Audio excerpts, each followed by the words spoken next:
That's like almost an anthem around our house. In terms of like a song that kind of gets everybody. And when I say everybody, I mean myself, my significant other, and the dog. Gets everybody kind of pulling in the same direction. That particular song by Fountains of Wayne. And I think written specifically by the late and lamented Adam Schlesinger, one of the earliest victims of COVID. But it really sort of sums up something. I mean, we don't sing it because we're so sick of where we live. We don't. That's not why we sing it. All right. So the song is called New Routine, by the way. Today is, it's going to be Ask or Tell Me Anything, which means that no guests, no planned topics. I do have with me any number of Mr. Carp envelopes. Once again, Mr. Carp envelopes are sent to me, sealed by Mr. Carp. They contain clippings, like from newspapers, not like his toenails or something. They contain clippings, which Mr. Carp has, in his wisdom, decided are important, I guess. I don't know. He doesn't really ever explain. But they're here. I don't know what's in them. The only way that we can do one of those is if you call up and specifically ask that I open on the air a Mr. Carp envelope, at which point I would be obliged to discuss its contents. And you would be obliged, as the caller, to at least kind of go, uh-huh, like that. Like you, or you could talk more, obviously. But the rest of the time, it will just be things that you decide are interesting. And one thing that we have learned, not painfully, delightfully, is that you're not like other I used to host a talk show on commercial radio, and I could tell you on any given day what a certain percentage of the audience was going to want to talk about. That is not the case here. We have 2 calls already. Neither of them are about things that are in the news or anything like that. And that's fine. So once again, the number is 888-720 WNPR, 888-720-9677. In fact, we prefer that things be somewhat obscure and difficult to plan for. Not only on this particular type of episode, but in general. Oh, before I go to Heather and Tom, I got to tell you 2 other things, because there's shows that we're working on. We have a show coming up on Thursday about COVID. We're hoping in the first segment to have the kind of guest on who could answer a lot of questions that you might have about the state of COVID these days. I will say that I've sort of become, in my own circle, kind of a COVID rabbi. I mean, people call me up with really complicated questions. You know, if a man has 2 tracts of land and 3 daughters, and one of them tested positive on a rapid antigen test, 10 days ago, et cetera. And I dispense wisdom, but we would ideally have someone much more qualified. So think about that. And if you don't want to, well, actually what you should do is email me, Colin at ctpublic.org. Colin, just my name, at ctpublic.org. With your question. And then the other thing is, and I think the same plan obtains here. Betsy Kaplan, senior producer emeritus Betsy Kaplan, is working on a mountain lion show right now, particularly mountain lions in Connecticut, which either are here or are not. So if you have a mountain lion story, you could do that too. So you could email me at Colin at ctpublic.org. It's the same email. I don't have a special email for mountain lions. And you can... We'd also be interested to know, like, what you were drinking at the time, what you drank before and after seeing a mountain lion. All right, here we go. We're going to begin with Heather, as promised. Heather's in Southington. Let's find out what she is interested in today. Heather, what are you interested in today? Hi, I'm the daughter of a retired English teacher who went to Yale, so you would get along great with my dad. I probably would. I have 3 minor complaints. I know there are pressing issues in the world, but I have a punctuation, a grammar, and a pronunciation. So first of all, I think this might have been covered on your show on punctuation, but it drives me nuts how so many people are using an apostrophe for plurals. Right. And it's everywhere. And I see it even on Facebook, people from the UK, Australia, so it's not just the U.S. No, I think the Australians may have started it too. Good eye with all their apostrophes and stuff like that. No, it is true. So this is the gratuitous apostrophe. So you're driving by a little sort of farm-like area, and there's a hand-lettered sign that says "Night Crawlers," apostrophe S. Apostrophe S, right. Exactly. It drives me nuts.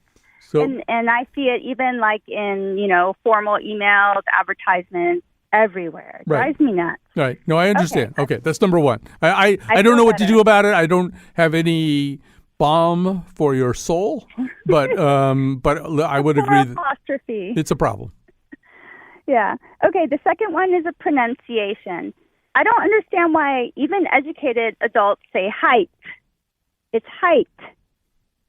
No, nobody says, what's your weight? Yeah. But they'll say, what's the height of the building? Oh, the height. The height? Yeah. Maybe height. they have a lisp. Maybe they have a speech impediment. It could be, but it's width, length, height, weight. But don't you think width is the thing that has confused people about height? Maybe, possibly. Like maybe we should just keep it standard. It should be width and height. Yeah, maybe. Okay, so I feel better. And then my last one is grammar. I don't think people realize they say this, but people with 2 children will say my oldest and my youngest. Mm-hmm. Now, I have 2 children. I have an older son and a younger son. You know, I wouldn't say one son's tallest than the other. Right. No, he's taller. So you have to have at least 3 kids to have an oldest and a youngest. And I don't know why, but this drives me nuts. Well, People with 2 kids say it all the time. My oldest did this, my youngest. No, older, younger. I think it's the most annoyingest thing in the world. No, I actually, so that's sort of, I think, called the superlative. And so you don't need a superlative if there are only 2 choices. You're absolutely correct about that. Right. Like, I like this one better. Right. Of the 2, I like this one better, not which one do you like best. Right. You have to have at least 3 things. Right. I think it might be the difficulty. People have a hard time remembering what all the rules are. Some people do anyway. So I think they sort of think, well, I know this is right some of the time, so I'll just say it that way. But you are correct. You are correct. I think you know what the problem is? You're bothered by this. They're not bothered by this. They're quite happy saying the height of my oldest son. I mean, they don't care. They're happy as clams. They're happy as clams. And you are upset. So, which is unfair, right? Because you are correct and they are incorrect, but they are also untroubled. I guess I just love the English language, so I get upset when people abuse it. I know, I'm the unofficial English police, but I guess I have my father's blood. I think like deep cleansing breath is what you have to do. Deep, or deep cleansing breath. Maybe we shouldn't say breath anymore. All right. Thanks for calling, Heather. And yes, try not to let it bother you too much, because that's the problem, right? You take one problem and you make it into 2. One problem is people are speaking incorrectly. The other problem is you're upset. You can only control one of those 2 problems, and that's you're the you being upset part of it. So do what you can, because there's no, life is too short. All right, here is Tom in Milford, who does not have a grammar question or observation or 3. Go ahead, Tom. No, I don't have a grammar. I do not have a grammar question. I have an audio topic. I know you're a fan of music. I am too. I have a record collection. I play vinyl records at home. I also have tons of CDs. I have tons of digital MP3s. I listen to them all. I like them all. Are you familiar with a company by the name of Mobile Fidelity Sound Labs? No. Okay, they've been around for decades, and their stock in trade is that they cut vinyl records from master tapes that are played at half speed, and the vinyl is cut at half speed, and this supposedly results in a superior audio experience in terms of vinyl, a superior quality. It came out recently that for a few years now, Mobile Fidelity has been cutting their records from digital copies of masters, not masters. And it created a bit of a hue and cry in the high-end, niche vinyl market, that this company was saying that they cut from analog masters, and they're not doing it. It turns out there's a reason for it. It turns out that a number of these companies, these record and publishing and record companies that have the master tapes, they're not letting them out of their possession anymore. Mobile Fidelity, they won't send the master tape to Mobile Fidelity so they can put it on their machines and do the half-speed mastering process they've done. Instead, what Mobile Fidelity actually has to do now is bring expensive equipment on site to where the masters are kept And they have found that if they just try to make an analog tape copy of the master, the quality is actually lost. You introduce hiss into the sound. So they use a very high-end digital sampling technology setup to make copies of these vinyl masters that they can't, these analog master tapes that they can't get their hands on. Well, And first of all, I smell a Taylor Swift song coming. Because wasn't that her big issue? I guarantee you, I am not going to break into a Taylor Swift song. No, but wasn't that like her big issue? They wouldn't give her a master's or something. I can't remember. Well, that was a contractual thing. Yeah. That was a case of ownership. Who owns the stuff? In this case, it's the fact that the people who own the stuff won't let it out to a company that presses records in really high quality. Right. So. Well, maybe that's a good precaution, though. I mean, who knows? I mean, if they have the master, maybe they shouldn't be just throwing it out there for anybody. I mean, if is there only one master? But should Mobile Fidelity be taking a reputational hit because of that? That's my question. Because frankly, I think digital has gotten so good these days that unless you have ridiculously sensitive ears, you're not going to be able to tell it. Oh, well, I'm totally with you on that. I'm totally with you on that. I mean, I think actually also our ability to hear that kind of stuff is kind of degrading because people just, Neil Young can still tell the difference or something, but I'm not sure anybody else can. I think we sort of, in a way, our aural, AURAL expectations have just kind of lowered. And so I certainly can't. I listen. I don't know if I'm not Bluetoothed to something. I have been known to just listen to music like this coming out of my phone, and I'm not deeply unhappy about that. But I'm also not. I'm just not part of the audiophile class. That's the truth. All right, so we're having a little bit of a computer problem. It's just a small computer problem. And when I say small computer problem, I mean I'm not the person who has to deal with it. That's what I mean by small. But there is a small computer problem, and we'll see whether it affects our situation or not. Here is Jamie in Hamden. Hi, Jamie. Hey, Colin. Thanks for doing this. I wanted to call in and just give a shout out to people who are either caregivers or loved ones of people living with dementia or Alzheimer's disease and related illnesses. And I want to say that it is an illness that is still way too much in the shadows in our community, in our country, perhaps globally. And I want to encourage the caregivers and the loved ones to seek out support groups to realize that they are not alone and to be with like-minded people. I started picking up some hours working in an assisted living and dementia facility in programming, and it's wonderful to see the socialization, the camaraderie, the love between staff and residents, people living with the illness in all stages of progression. And it's really important to keep destigmatizing Alzheimer's related forms of dementia, and I just hope people will get help and keep knowing that we're not alone and that illness is not necessarily, quote unquote, the worst thing that could ever happen. There is life during for the caregivers and the people living with it. And I hope we can all continue to do some good helping each other. I think that's all. First of all, I should say my mother had Alzheimer's disease, and it ultimately was sort of part of a cascade of things that took her life.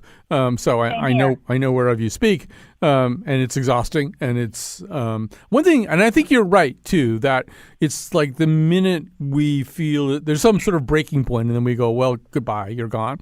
And it's not exactly true. My mother was in a facility specifically for people with Alzheimer's and related dementias. And mine too. One thing that I noticed, I don't know if you had this experience, because I would talk to some of the other people too. I would talk to my mother, and sometimes everything she said made perfect sense or would have made perfect sense if we were on Cape Cod at the moment.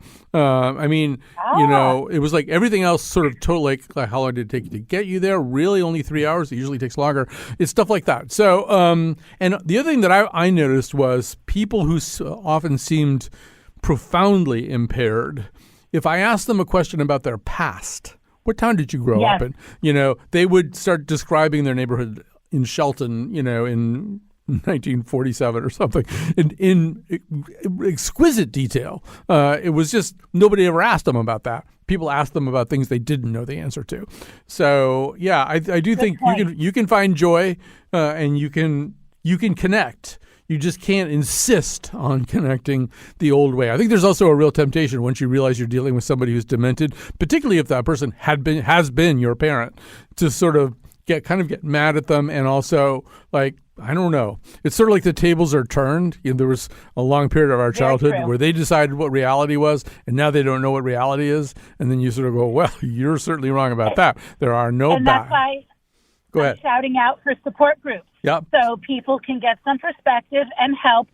And support groups are also often lively and wonderful places, but they can also be really safe and tearful places. But there's education, there's perspective, and most of all, there's life. And that's so important to know that life continues and joy is there to be found. That's a wonderful note to end on, and we're going to end there. I'm going to take a break. It's a little bit earlier than when I usually take a break, but we are having a computer problem. I don't really know what the computer problem is, but it seems to me that taking a break would be a good thing to do while we figure out what we're going to do about all this. So unusual to have a computer problem.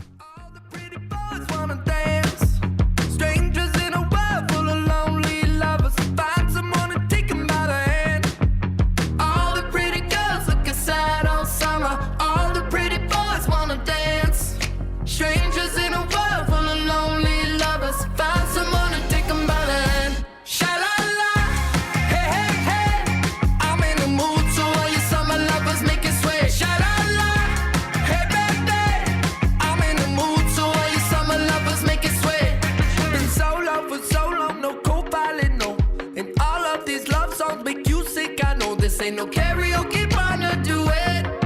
We can swing along as you lose your head. All the pretty girls looking sad all summer. All the pretty boys wanna dance. Strangers in a world full of lonely lovers. Find someone to take them by the hand. Sha-la-la, hey, hey, hey. I'm in the mood, so all you summer lovers make it sway. Sha-la-la, hey, baby. I'm in the mood, so all you summer lovers make it sway.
All right, so we still have, if you work in radio, let me explain what's happening right now. The computer that runs assistant producer doesn't work in the room where Jonathan McPants, who has to screen the calls, is sitting. But somehow or other, we can put the calls on Slack. So it's complicated. Never mind. It's not an interesting problem. It's just a big problem. All right, so using this sort of jury-rigged system, I think, that the caller on line 5, which I'm about to go to, is named, we're going to say Robert, and that he wants to talk about Neanderthals. But that could be wrong. Hi, Robert. Yes, hello, Colin. Hello? Yes, hello. I'm here. I'm all ears. Okay, I'm going to take very little time. I loved your show on Neanderthals. 23andMe says I've got some Neanderthal also. But one thing that wasn't mentioned that I think is very key is when Homo sapiens moved out of Africa into the Middle East, and by the time they started going up to Northern Europe, well, it wasn't Europe then, but that area where the Neanderthals were, they had already bonded with dogs. They had dogs which have 20% more. I mean, they have, dogs can smell 20 times better than humans. They have scent glands that are very, very careful. So when they interface with the Neanderthals, they could go to bed at night and not worry because the dogs were like keeping track of what's going on, and the Neanderthals would, they didn't know what was going on. So I think that has a lot to do with why Homo sapiens overdid the Neanderthals. Well, first of all, one thing that we know is that occasionally they went to bed with Neanderthals, which is how you got Neanderthal DNA, and I got Neanderthal DNA. But that is interesting about the dogs. I hadn't heard the thing about the dogs, and perhaps, and I will, when I get home, I will discuss this with my dog, Declan the dog. But as long as you're bringing this up, I'm going to mention another thing, which is I was listening to this really interesting program, a BBC program about Homo erectus. No jokes, no laughs. And they're like the most underrated hominid. There's no question. Top 5 underrated hominids. Or let's make it a David Letterman top 10 list. The number 1 underrated hominid is totally Homo erectus. Homo erectus was large and in charge for 2 million years, give or take. I don't know how good the record keeping was, but Homo erectus was in charge for 2 million years. And as a result, and we're like an eye blink compared to that. We're like nothing. We just kind of just rolled off the assembly line. So, and okay, here's the other part of it. I think I understood this correctly. That one of the things that helped Homo erectus was the loss of body hair, which allowed sweating. Sweating was like really important, I guess, in terms of like chasing down prey that could run faster than you could over short periods of time. But you could just sort of Alberto Salazar the whole thing and hang in there longer. So anyway, I feel like we might have to do we've done 2 Neanderthal shows because I am part Neanderthal and I have Neanderthal Pride. I go to Neanderthal Pride Week pretty much every year. It's in Ohio this year. But Homo erectus, I feel like they are, they don't get their due is all I'm saying. And they did a lot too. I'm not entirely, I think they had fairly complex tools, for example. All right. So, where was I? So like these phones, they all work right now. Is this something I can have confidence in? I don't really care. What am I even asking for? Let's talk to Jen in Scotland. I'm assuming Scotland, Connecticut. Correct. Yes. All right. So tell us your story. I was fairly early in the morning, and I was riding my electric bike, and it was very quiet out. And then I was right behind a mountain lion that was very casually just walking down the middle of a back road. And I knew that it was quite large, and it was just calmly walking in the middle of the road, just nice morning. It wasn't actually, it wasn't humming or anything like that, though. That's no, you're imputing the lumpty-dumpty-dum part. Okay. That was me. And I didn't want to come up fast behind this big cat, so I rang my bell and made some noise, and the cat turned around and looked at me and then hightailed it off into the bushes. So there definitely are big cats in Connecticut. All right. First of all, I'm not sure that was the best strategy. When we're going to do a show next week, Betsy Kaplan is producing it, and I will ask. But I feel like you're just saying, you're ringing the bell. You're just saying, hi, I'm a good humor. I'm a toasted almond. Yeah, I rang the bell so that it would run away because I didn't want to come up behind it really fast.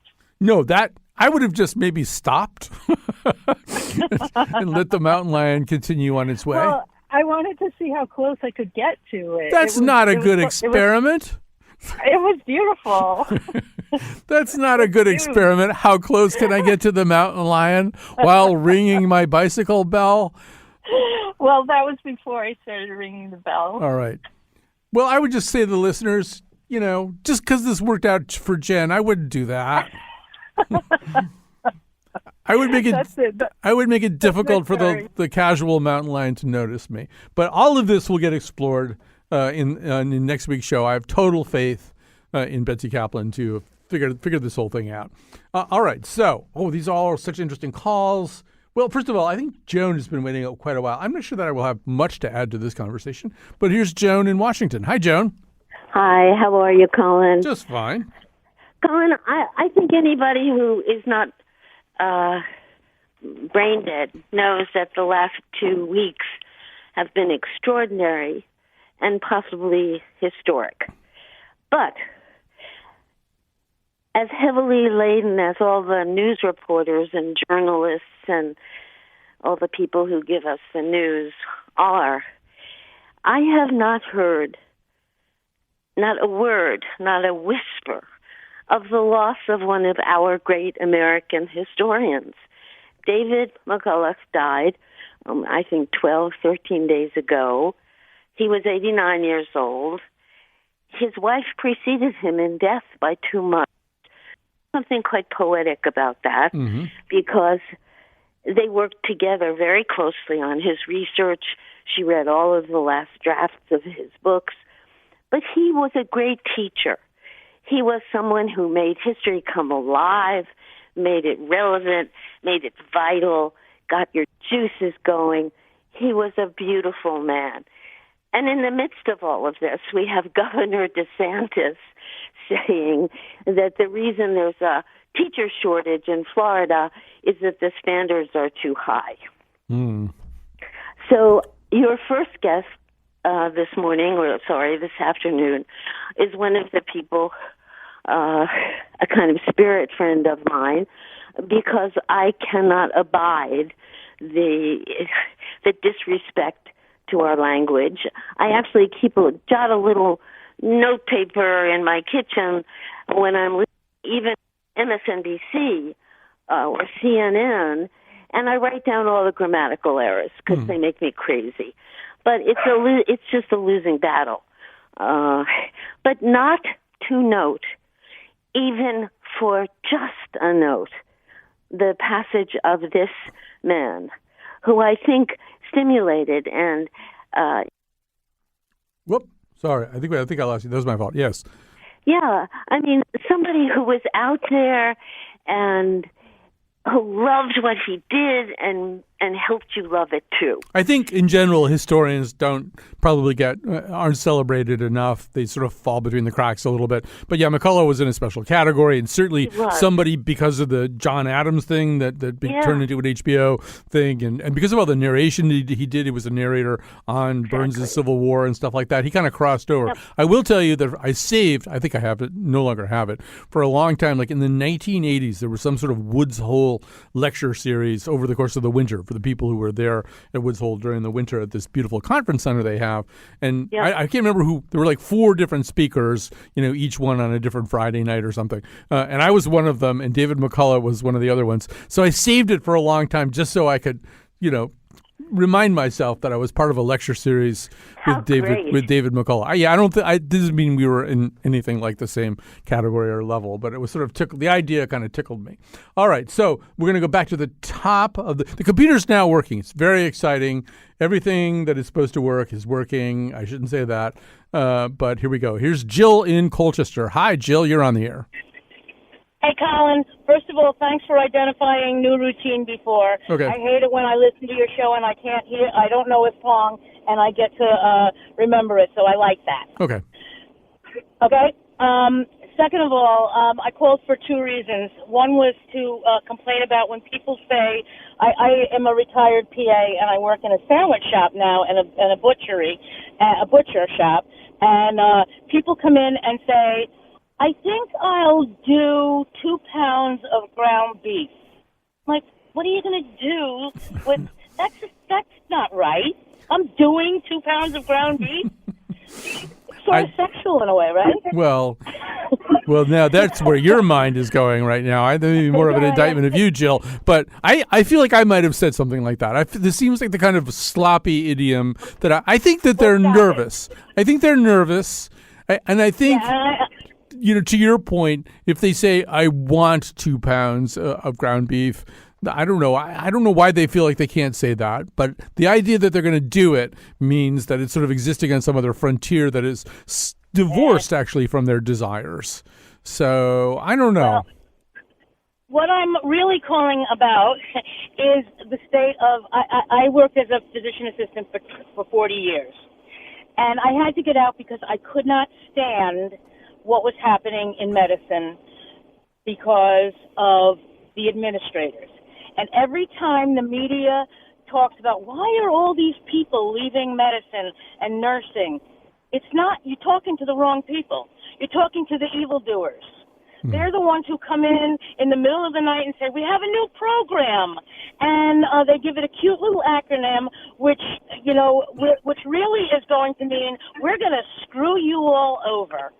And you guys don't talk to the right people. People are leaving. I was one of them, because I couldn't stand the businessification of, is that a word? Businessification. I'll do 3 pounds of businessification. Sure, why not? Yeah, and then have a good one. Right. All right. No, you're absolutely right.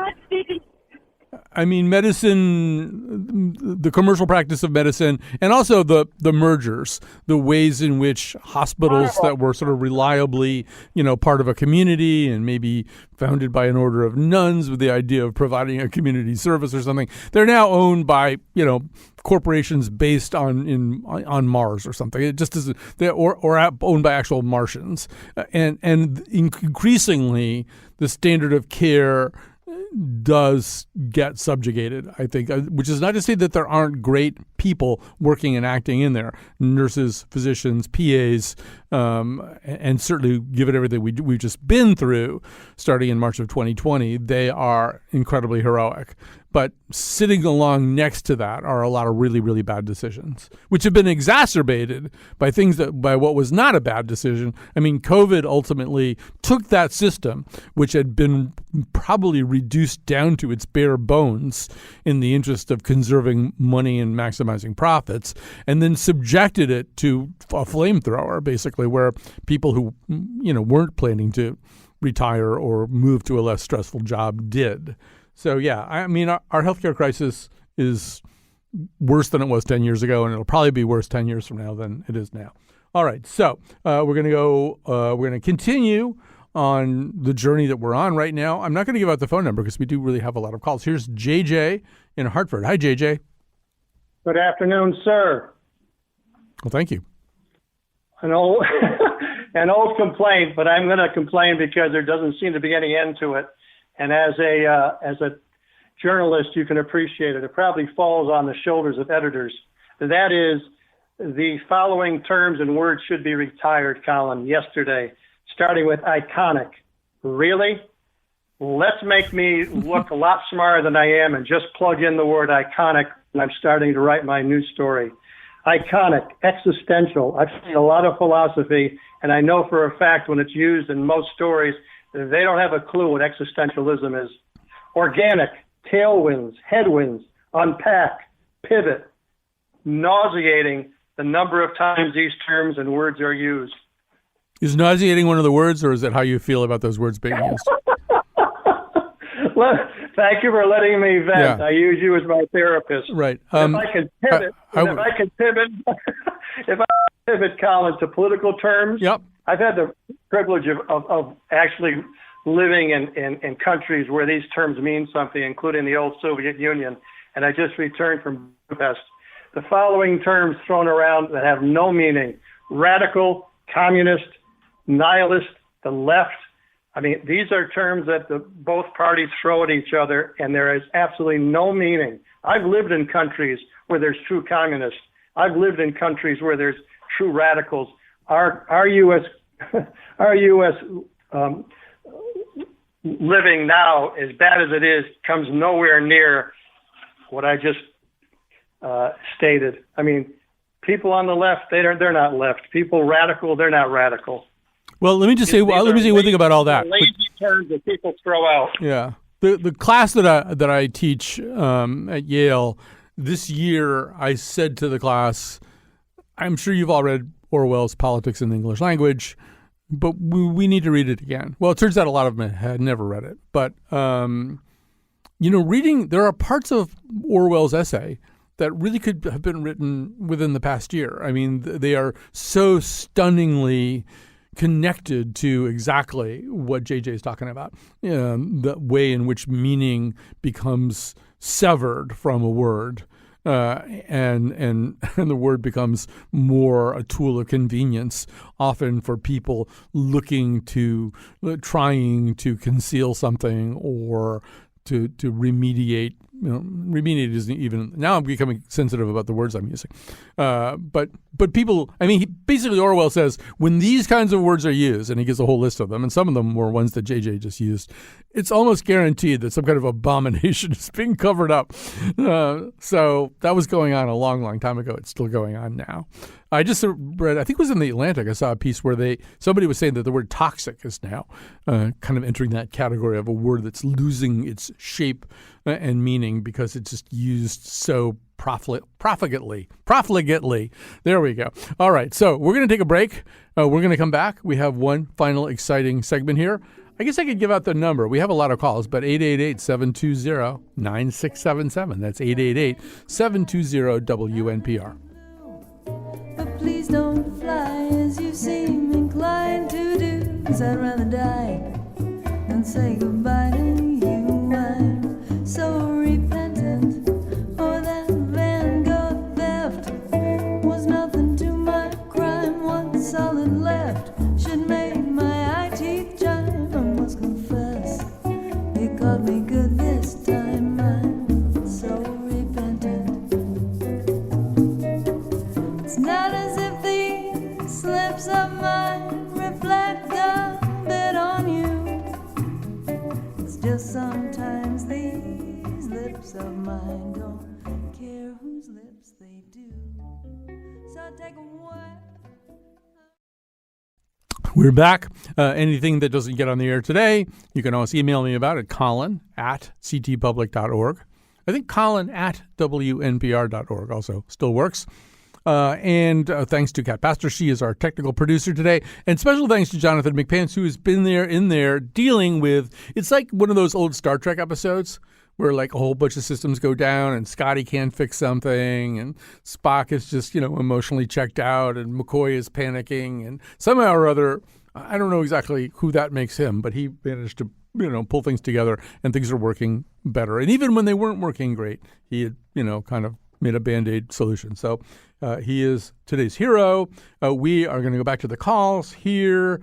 I'll just go up to the top of the screen. I don't even know what this call is about. That's how much now I see. Here's Ann from Ellington. Hi, Ann. Hi, Colin. What's on your mind? Yes. Can you hear me? Because I'm talking through my car phone. Yes. My phone. Okay. I am so excited. I was trying to reach my son-in-law because he and my daughter live in Chicago, and they're flying back there today. But his research for his PhD is how people understand idioms. And so when I talked to whoever answered the phone, they said that you might want to have him as a guest. He's written, his paper is 45 pages. So he's had undergrads work with him to collect data on how people understand phrases. So, I mean, this show is fascinating for me. I called and left him a message. I mean, they're literally flying back to Chicago this afternoon. So literally, it would be another idiom worth talking about right away. But can you? Have big wings. Yeah, they're not figuratively flying back. So, but I mean, are there any idioms that you can think of that you have conversed with him about? Do you have any Can you summon to mind? This is maybe putting you on the spot. Can you summon to mind a sample idiom? Yeah, not right off the top. I'm thinking of his 45-page paper, right. And, the amount of time that went into that. He also has gotten a master's in statistics at the same time. Mm-hmm. But he's going to be like so excited about the show. And All like right, well, I said, you can shoot me an email at that same email address I keep giving out, colin@wnpr.org. And I mean, we love idioms here. We love ourselves some idioms. All right, I'm going to go. Well, I'll just go down the line here. I think that's the best thing to do. Except there we go. I'm going to go to Adrienne in West Hartford. Hi, you're on the air. Thanks, Colin. I'd like to suggest that newscasters start referring to Republican politicians as distinct from the rank and file, who might be forgiven for actually believing the big lie, but referring to Republican politicians as purporting to believe that the election was stolen. Adam Schiff was just on Fresh Air just before the show with Terry Gross, and she asked him, had he ever had a one-on-one conversation seeking to persuade one of his Republican colleagues that the election wasn't stolen? He said, no, it's not. It's totally unnecessary. They all know it's a lie, and they all know that Trump is created the lie. They just don't want to be publicly admitting it. But I think if we probably couldn't get Fox News to do this, but if public television, public radio, and all the network broadcasters started talking about these Republican politicians as purporting to believe that the election was stolen, it would create some unease in the rank and file people who do believe. Okay, now not to undermine your claim, but I have to say that people who are comfortable with the brazen level of distortion and untruth that we're seeing today in our political system, whether they're talking about the election results, where we've already instituted the big lie is now, kind of stylistically canonical for a lot of major news organizations, and baseless claims. I mean, we did that too. The idea that we will bring them to heel, or certainly get them to feel, our hot breath on the back of their necks by saying purport.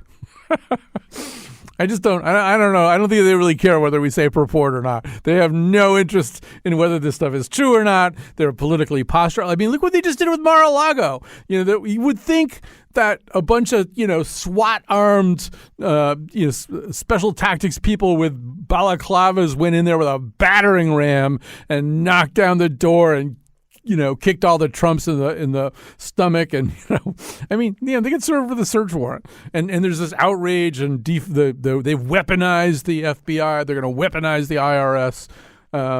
So I don't think the word purport is going to stop them in their tracks, or even give them a moment's discomfort.